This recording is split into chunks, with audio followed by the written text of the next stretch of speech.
नमस्कार, the press Hindi आप देख रहे हैं और मैं हूं आपके साथ पूर्वी। राष्ट्रगीत वंदे मातरम के 150 साल पूरे होने पर संसद में बहस हो रही है। लोकसभा और राज्यसभा दोनों सदनों में पक्ष और विपक्ष के नेताओं ने इस विषय पर अपनी अपनी बात रखी है। प्रधानमंत्री नरेंद्र मोदी से लेकर विपक्ष की नेता प्रियंका गांधी तक के भाषणों के कई अंश सोशल मीडिया में वायरल हैं। संसद में वंदे मातरम पर जारी बहस के बीच अब वंदे मातरम के कई पहलुओं पर भी चर्चा हो रही है, जिसमें इतिहास से लेकर राजनीति तक शामिल है।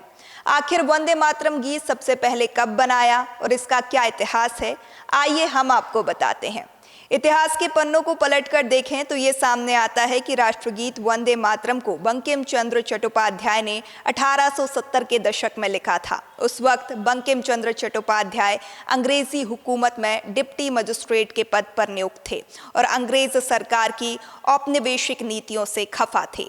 प्रमाण मिलते हैं कि सबसे पहले 7 नवंबर 1875 को बंकिम चंद्र चट्टोपाध्याय ने अपने बंगाली पत्रिका बंग दर्शन में यह कविता के तौर पर प्रकाशित किया था, जबकि इस गीत का पूरा संस्करण 1882 के उपन्यास आनंद मठ में सामने आया।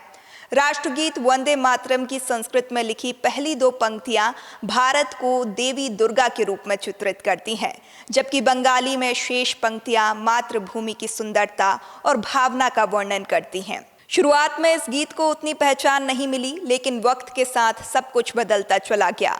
वंदे मातरम का सार्वजनिक गायन 19वीं सदी के अंत तक जोर पकड़ने लगा था।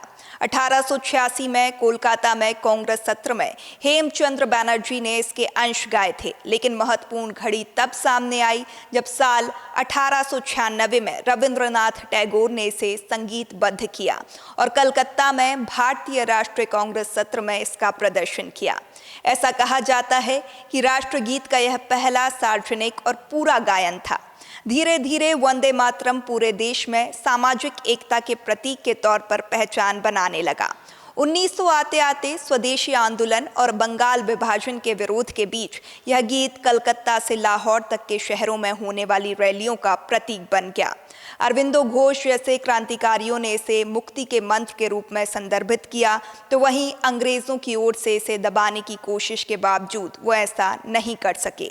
वंदे मातरम के बारे में यह भी कहा जाता है कि 1911 तक कांग्रेस के आयोजनों में इसे पूरा गाया जाता था, लेकिन मुस्लिम लीग ने इसकी धार्मिक छवियों पर आपत्ति जताई, जिसमें देवताओं का उल्लेख भी शामिल था, जिसने कांग्रेस नेताओं को बाद में गीत को केवल पहली 2 पंक्तियों तक सीमित करने के लिए प्रेरित किया। 1937 में कांग्रेस ने इसे औपचारिक रूप से 2 छंदों वाले रूप में अपने गान के रूप में अपनाया। स्वतंत्रता के बाद 24 जनवरी 1950 को राजेंद्र प्रसाद के नेतृत्व वाली संविधान सभा ने जनगण मन को राष्ट्रीय गान के साथ साथ वंदे मातरम को भारत का राष्ट्रीय गीत घोषित किया और तब से लेकर अब तक इसे राष्ट्रगीत के तौर पर गाया जाता चला आ रहा है। वंदे मातरम के 150 साल होने पर इस पर संसद में बहस भले ही हो रही हो, लेकिन सर्वमान्य निष्कर्ष यही है कि जब जब ये गीत गाया जाता है हमें देशभक्ति के भाव से भर देता है और बरबस ही मुंह से निकल आता है, वंदे मातरम, भारत माता की जय।